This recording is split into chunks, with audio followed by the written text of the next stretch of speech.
Salve, rapaziada, beleza? Aí, a dona Elvira. Já estamos aqui abastecidos. E agora aquele último check-up, né, meus amigos? A coiseira que tem a dona Elvira. Tem gente que acha exagero, mas o Maracão gosta.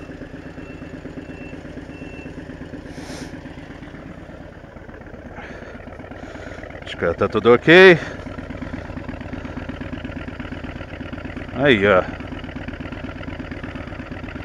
Pra quem não conhece muito a dona Elvira, aí, ó.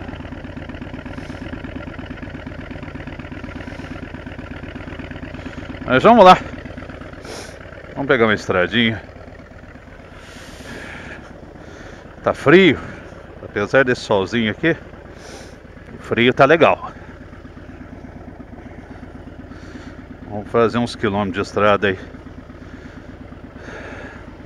Vocês vão assistindo a nossa vinhetinha, que daqui um pouquinho o Marcão tá de volta. Fui, galera.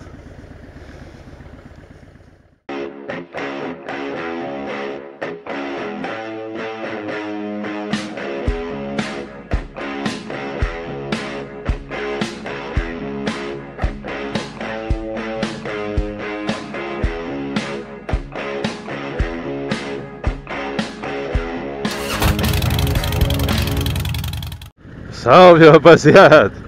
Tudo bem com vocês? Aqui é o Marco Aze, diretamente do sul de Minas Gerais. Estou aqui com a dona Malévola. Não, hoje é a dona Elvira. A dona Elvira, minha companheirona, minha velha companheira. E hoje é a dona Elvira que vai circular o óleo e vai nos conduzir aí no passeio, no rolezinho. Tô bem agasalhado, mas aquelas frechinhas que entra, né, o vento, eita, mas tá geladinho. Tá geladão mesmo, caramba. Mas vamos que vamos. Vamos que vamos, que a gente não consegue ficar muito tempo parado, não. É o que eu falei, o inverno tem essas coisas. É bom para dormir com a esposa. Não é mesmo, meus amigos? Muito bom para dormir com a comadre. Ao mesmo tempo, a comida, né, fica maravilhosa. A comida fica uma coisa de louco, né? E eu gosto muito de andar de motoca no frio. Chega em casa, não tá aquele suador, né, moçada? É bom. Mas hoje a nossa conversa, o tema dela foi sugerido pelo meu brother, sabe? Irmãozão querido, do canal Maranhão Moto Viagem. É. Eu acho que ele chama Antônio, não sei. Se eu tiver enganado, depois ele me corrige. Mas todo mundo chama ele de Maranhão. Então é difícil descobrir o nome dele, né? Porque todo mundo só chama Ô Maranhão. E o Maranhão fez um questionamento interessante sobre a seguinte coisa, né? Se nós somos frutos do nosso meio, se o ser humano ele é um resultado da onde ele vive, ele foi criado e etc e tal. E o Maranhão ele faz uma segunda pergunta: ou será que é o ser humano que está o tempo todo intervindo nessa natureza? Então eu vou tentar responder com alguns argumentos, meu amigo Maranhão. E ao mesmo tempo aí tentando dar possibilidades, né, de raciocínio para nós. Mas eu lembro, por exemplo, que eu estava cursando ali filosofia e eu tive uma aula sobre Hegel. E o Hegel, ele tem uma frase muito célebre, onde ele diz a seguinte coisa: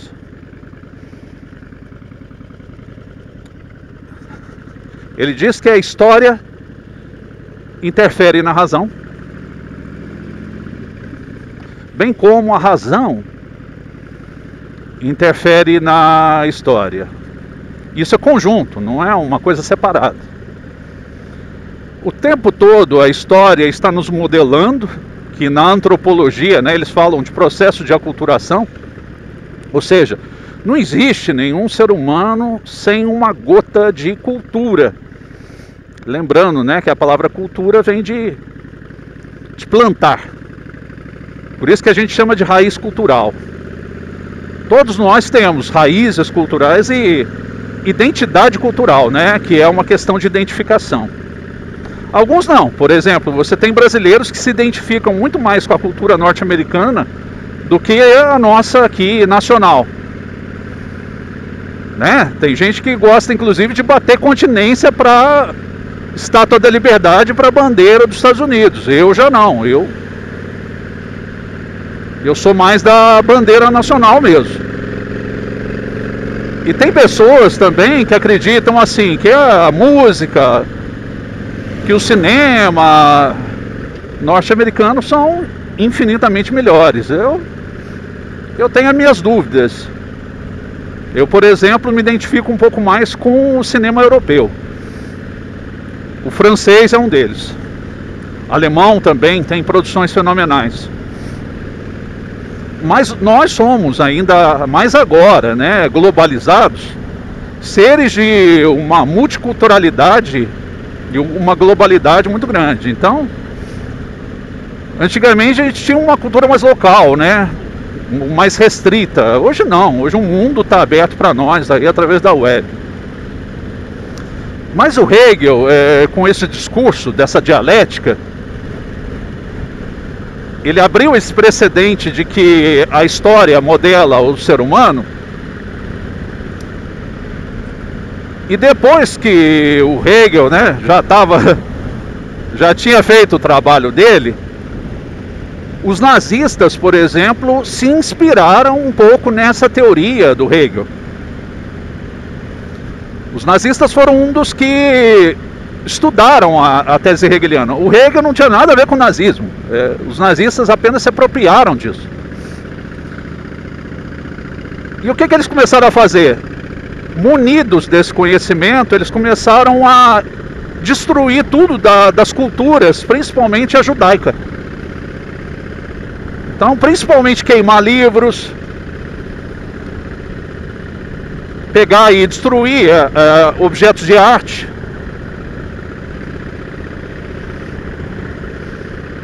Exatamente para que não houvesse esse choque, essa dialética, né, que nos ambientes democráticos ocorrem naturalmente, de ideias contrárias. E o Hegel sempre falava que do choque dessas ideias contrárias, às vezes nenhuma predominava. O que acontecia era uma espécie de síntese, hibridização dessa ideia. Então, ou seja, sem essa dialética, sem esse choque, você teria uma sociedade na qual teria apenas um modelo ideal, ou um tipo ideal. E quem sabe, através desses sistemas mais autoritários, ditatoriais, tirânicos, né, você manteria uma espécie de uma normalidade constante. E isso seduz algumas pessoas, porque algumas pessoas não gostam muito de mudança, elas são um pouco preguiçosas mentalmente. Então elas querem se preocupar assim, em ganhar a grana delas, consumir, e elas não querem muito mudança de sistemas sociais. Dentro da área da psicanálise, nós sabemos, por exemplo, que muito do comportamento do sujeito, se você vê Melanie Klein, por exemplo, está muito na primeira e na segunda infância. Pela psiquiatria, a gente pode perceber que nós temos no nosso cérebro uma área límbica que nos dá muito essa questão da sociabilidade, que essa área límbica, ela apresenta em alguns estudos uma formação menor, ou se a gente pode dizer assim, ela fica menos desenvolvida, a região da área límbica, principalmente em áreas de conflito, ou até mesmo, por exemplo, uma criança que foi de uma mãe que viveu forte estresse. Então essa criança foi constantemente na barriga da mãe bombardeada ali com a adrenalina. Então a natureza, numa tentativa de preservá-la, porque ela vai para um ambiente de guerra, faria com que ela não tivesse tanto desejo de amigos, de amparo, de afeto. Então você geraria futuramente, talvez, crianças um pouco mais o quê? Apáticas. Mas isso também acontece. Você tem o caso, por exemplo, dos psicopatas, que o pessoal mistura muito psicopatia com sociopatia, com transtorno de personalidade antissocial e tal, mas a verdadeira psicopatia, nós já sabemos que há uma diferença cerebral. Aonde essa área límbica, ela tem uma deficiência de conexão, de pelo menos ali, ó, de 20 a 30%, com o córtex frontal. Então isso também vai ajudar também na modificação do comportamento. Em estudos, por exemplo, em grandes presídios norte-americanos, eles descobriram, por exemplo, uma variação cromossomial aonde existe um Y duplicado. Então você tem XYY, que numa condição favorável biológica faria com que o sujeito tivesse uma absorção absurda de testosterona, que talvez tornaria ele um pouco mais violento, um pouco mais competitivo, né? Um pouco mais reativo. Então o que eu posso começar a responder através disso é o seguinte: existem determinados elementos que são pré-determinantes para a conduta do sujeito, tá? Caminhãozão desse aí me passando na faixa contínua, cara, que medo. E eu tô bem canto aqui.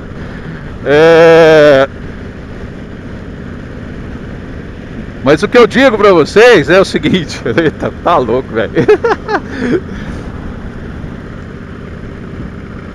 É que existe, sim, ó, a turma aí. A polícia aí. É que existe sim essa possibilidade desse pré-determinante. Existe sim. Existem certos fatores que vão interferir drasticamente. Cara, eu acho que você tomou uma multa ali, viu? Você tomou uma multa ali, hoje, que me ultrapassou. E foi bonita, viu?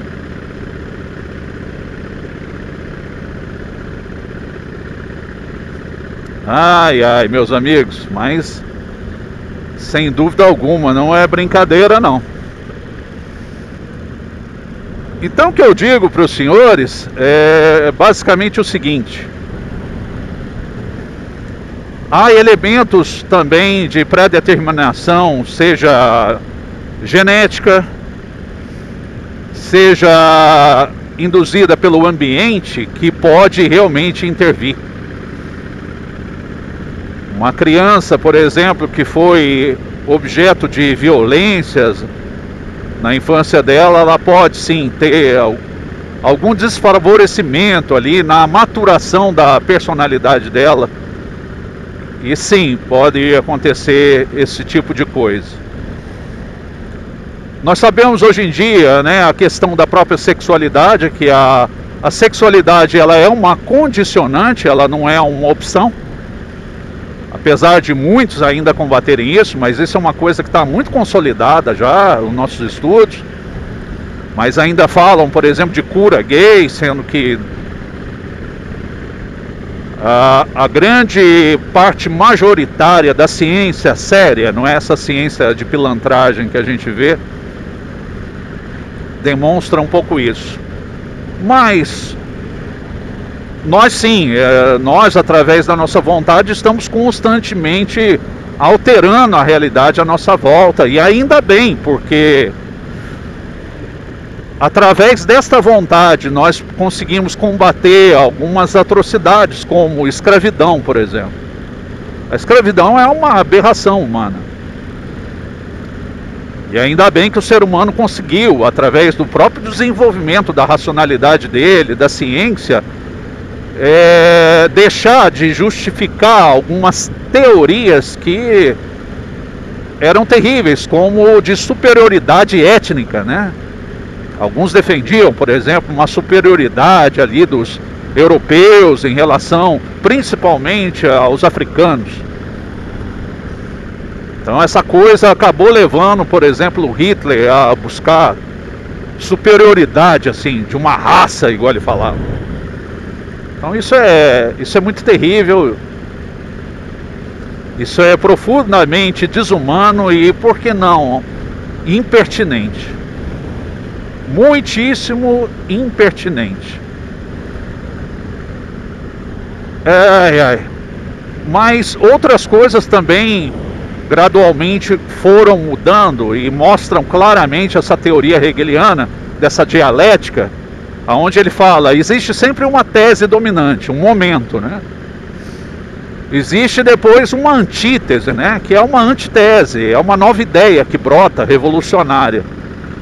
E aí depois você gera uma síntese, e você vê as mulheres durante séculos lutando contra uma tese patriarcal, altamente machista, sustentado por teorias, né, de um darwinismo social que não tem nada a ver com Charles Darwin, e ao mesmo tempo de forma teológica, tá? Onde você vê mulheres até hoje vivendo em regimes de uma opressão extrema, sem nenhuma expressividade, algumas até usando as suas burcas e etc. Então o que acontece? O que nós já sabemos é que quando você quer condicionar muito o sujeito, basta que você isole esta capacidade ou essa potencialidade dialética. E é por isso mesmo que nas escolas eles querem restringir alguns temas. Por quê? Porque eles sabem que esses temas são provocativos e que geram sim uma capacidade de movimento racional. Vocês compreendem isso? Então, na verdade, as pessoas combatem ideias, não ideias malucas, não ideias completamente insanas. Eles combatem ideias que têm capacidade dialética.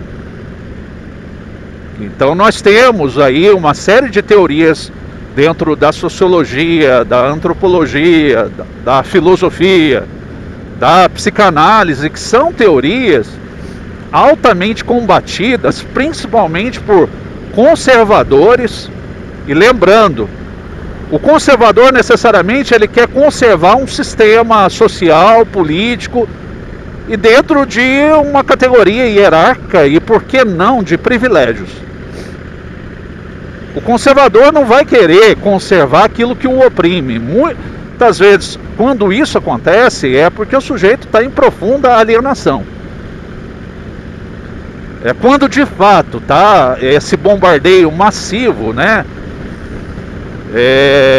pseudo-educacional, midiático, duvidoso, faz uma manipulação no cérebro desse sujeito.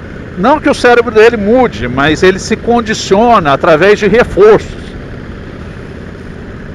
Então por isso mesmo que o pessoal tem atacado muito a educação básica, porque a educação básica também pode e tem capacidade de alienar em cima de certos modelos que são aplaudidos por parte da camada social.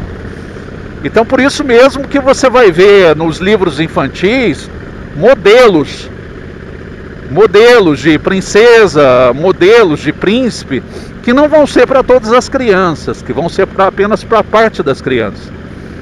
Você vai ver novelas, tem um documentário muito interessante que chama A Negritude do Brasil, que mostra como as novelas reforçaram o papel estereotipado de pessoas negras nas novelas, sempre dando mais papéis principais para pessoas brancas. Então o protagonismo branco foi muito maior do que o protagonismo das pessoas negras. Então é no mínimo triste isso aí, se você for pensar. Então, meus amigos, eu acredito a seguinte coisa, que há essas duas vias, há elementos pré-determinantes e há também a capacidade de plasticidade cerebral muito forte. Nosso cérebro tem uma capacidade extrema de adaptabilidade a novas situações, a novas culturas. Então por isso mesmo que eu defendo muito que as pessoas leiam livros diferentes, mesmo que você não concorde com aquele livro, mas leia, para que você consiga pelo menos admitir que há percepções de mundo completamente diferentes da sua. Porque senão nós alimentamos sistemas preconceituosos de xenofobia, por exemplo, como foi a crítica que os brasileiros fizeram aos chineses comerem determinados animais que são para nós extremamente tabu. Mas você tem que imaginar a seguinte coisa: qual é o histórico daquele povo para que eles chegassem em determinado momento e comessem aquele tipo de animal?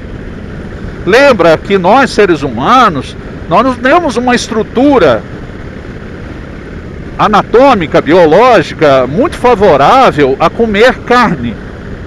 Mas, em determinado momento da nossa história, a carne auxiliou a nossa sobrevivência.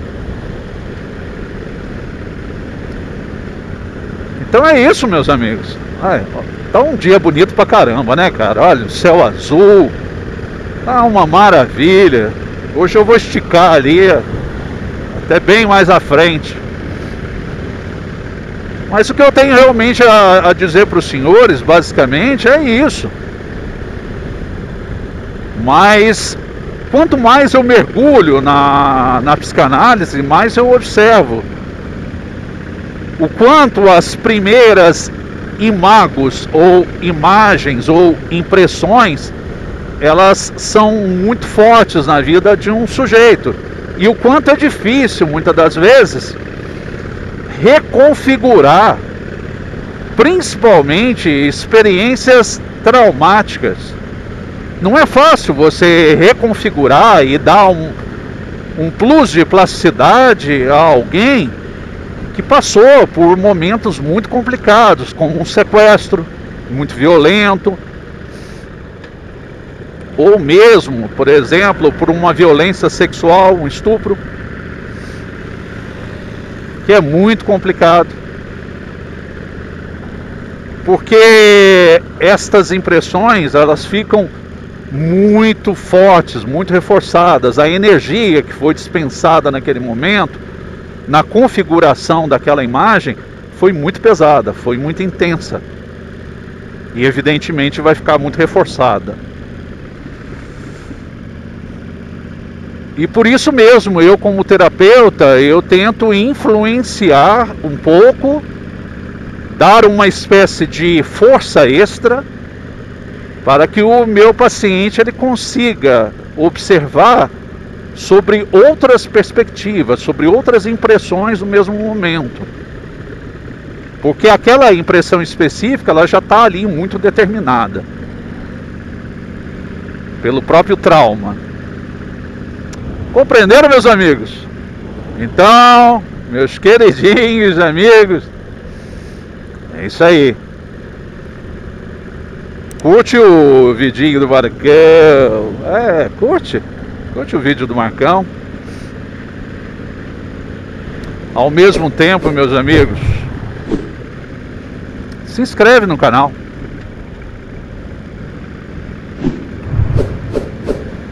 Ative o sininho para receber as nossas notificações e compartilhe. E nos siga também nas redes sociais do Instagram. É isso aí, meus amiguinhos. Fui!